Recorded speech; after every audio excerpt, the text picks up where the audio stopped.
નમસ્કાર મિત્રો, આજકાલ સોશિયલ મીડિયા પર કે યુટ્યુબ પર કે પછી ન્યૂઝમાં એક નવો ડર ફેલાવવામાં આવી રહ્યો છે. શું છે? આર્થિક મંદી. મોટી મોટી કંપનીઓ લોકોને નોકરીઓમાંથી કાઢી રહી છે, મોંઘવારી વધી રહી છે અને સાથે ઉદ્યોગપતિ ઉદય કોટકે પણ ચેતવણી આપી છે. કેટલાક લોકો તો એવું બી કહી રહ્યા છે કે બેંકોમાંથી હજારો કરોડો રૂપિયા ઉપડી રહ્યા છે અને બેંકો ડૂબી જશે.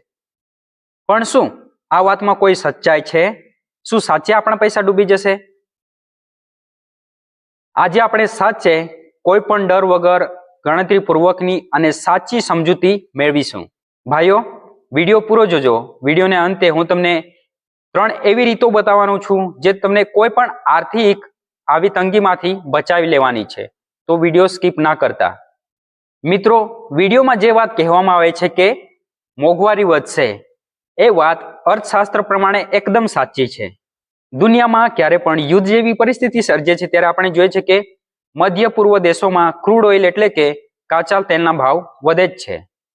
હવે તમે વિચારો કે તેલના ભાવ વધે છે તો એમાં આપણને શું ફરક પડે?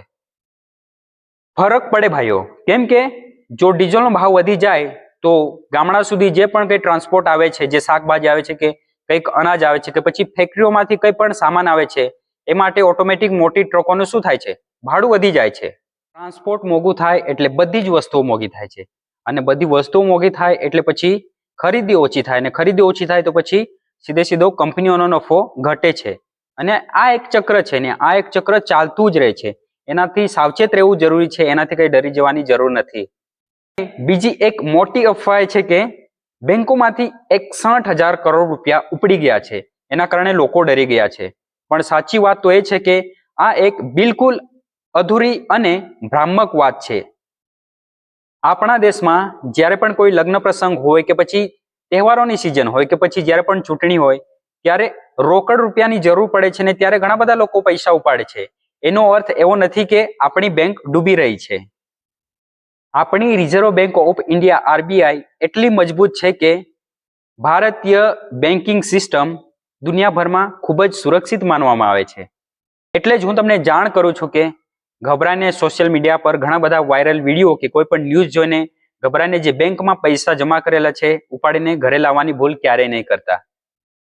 મંદી આવે કે ના આવે પણ આપણે એક સમજદાર માણસ તરીકે હંમેશા તૈયાર તો રહેવું જરૂરી જ છે. વડીલો કહેતા હતા કે ચેતતા નર સદા સુખી. તો આપણે શું કરવાનું છે? આ હું તમને 3 બાબતો કહેવા માંગુ છું, એ નોંધી લેજો. પહેલી વાત, બિનજરૂરી ખર્ચા ટાળો.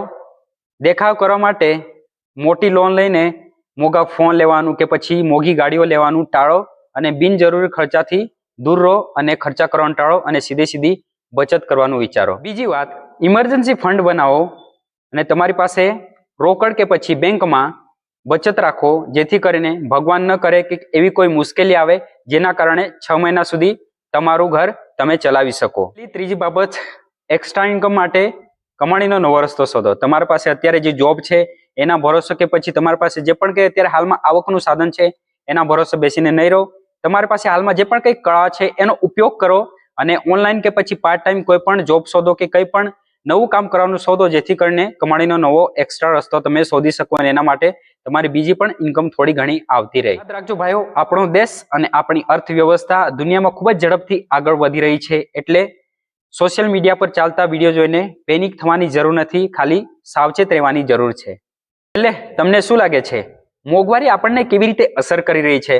તમે પણ તમારા વિચારો મારી માટે કમેન્ટમાં શેર કરજો અને જો વિડીયો ઇન્ફોર્મેટિવ લાગ્યો હોય, કંઈક સારું લાગ્યું હોય તો તમારા ફ્રેન્ડ લોકોને શેર કરજો કે તમારી ફેમિલીને શેર કરજો, જેથી કરીને સોશિયલ મીડિયા પર જે પણ કંઈ વાયરલ વિડીયો થયા છે એનાથી આ વિડીયો જોઈને એ લોકોમાંથી ડર નીકળી જાય. તમારો પૂરો સપોર્ટ મારી માટે રહ્યો છે એટલે જ હું તમારા માટે આ વિડીયો બનાવું છું ને આવા જ વિડીયો કે કંઈ વાયરલ ન્યૂઝ આવે તો એ પણ વિચારો તમારી સમક્ષ સુધી હું શેર કરી શકીશ.